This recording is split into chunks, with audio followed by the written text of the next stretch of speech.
कोई छोटी सी बालिका वो रोज पत्र भेजती जगन्नाथ जी को, तो जगन्नाथ जी को कुछ और शब्द कह करके संबोधित करती, वो भैया मानती, उसके कोई भाई नहीं थे, वो कहती हे जगन्नाथ जी आप मेरे भाई हो। तो बोले रोज पत्र भेजती महाप्रभु जी को कि रक्षाबंधन पे मैं आऊंगी, मेरी अवस्था अभी केवल 5 साल की है और मैं आपसे कभी मिली नहीं हूँ, मैंने केवल माता जी से आपके बारे में सुना है और मैं आऊंगी जगन्नाथपुरी, रक्षाबंधन वाले दिन आऊंगी, राखी लेकर के आऊंगी, हे जगह तुम मेरे हाथ से राखी पहनोगे ना।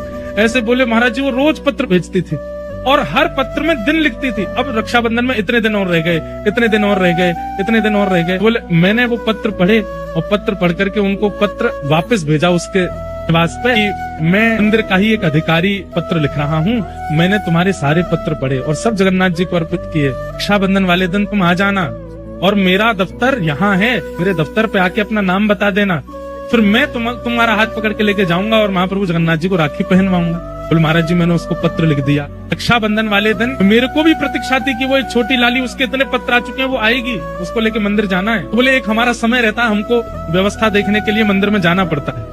तो वो समय आ गया था, तो मैं अपने अधिकारियों को बोल गया कि ये किस नाम की कन्या आवेगी, तो वो मेरा पत्र लेकर के आएगी, मैं उसको लेके जाऊंगा अपने मंदिर। बोले हम व्यवस्था देखने के लिए गए, व्यवस्था देख करके आए, तो मैंने पूछा अधिकारियों से कि कोई लाली आई थी क्या छोटी?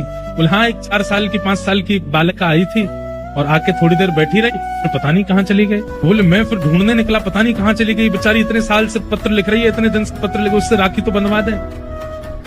तो मैं जैसे ही दफ्तर से बाहर निकला वो आ रही थी, तो मैंने उससे कहा तुम वही लाली हो जो पत्र लिखती थी? उसका नाम पूछा तो बोले हाँ मैं वही हूँ। तुम क्यों नहीं रुकी, चलो मैं तुम्हें मंदिर ले चलूं, राखी पहनवा दूं। बोले मैं तो राखी पहनाया ही जगन्नाथ जी को, तुम कैसे पहना के आ गए? बोले आप यहाँ थे नहीं, मैं आई तो मुझे किसी ने कहा कि आप तो अभी गए, थोड़ी देर बैठो। और पता नहीं कहाँ से एक भैया आए बाहर से और मेरा हाथ पकड़ के, गोरे चिट्टे भैया बिल्कुल इतने गोरे। वो एडमिनिस्ट्रेशन वाले बोले मुझे लगा कि भाई हमारे उड़ीसा में सांवले होते हैं थोड़े, गोरा कौन आया?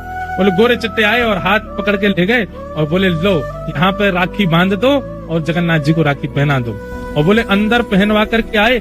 महाराज जी आश्चर्य की बात ये थी कि मेरे मंदिर से निकलते और मेरे लौटने तक इतनी देर कपाट बंद थे, महाप्रभु जी के जगन्नाथ जी के दर्शन हो ही नहीं रहे थे, फिर वो राखी कैसे पहना के आई भीतर? मैंने उससे पूछा तुमने राखी पहनाई, जगन्नाथ जी को देखा? बोले हाँ। मैंने कहा मुझे दिखाओ कहाँ बांध के आई हो? तो बोले भीतर लेके गई और द्वार के पास ही एक स्थान पर जहाँ पे बंद बनाया जाता भीतर लोग ना जाएं, वहाँ राखी पहना करके आई। कपाट बंद थे, वो भीतर कैसे गई? बोले गोरे गोरे भैया लेके गए।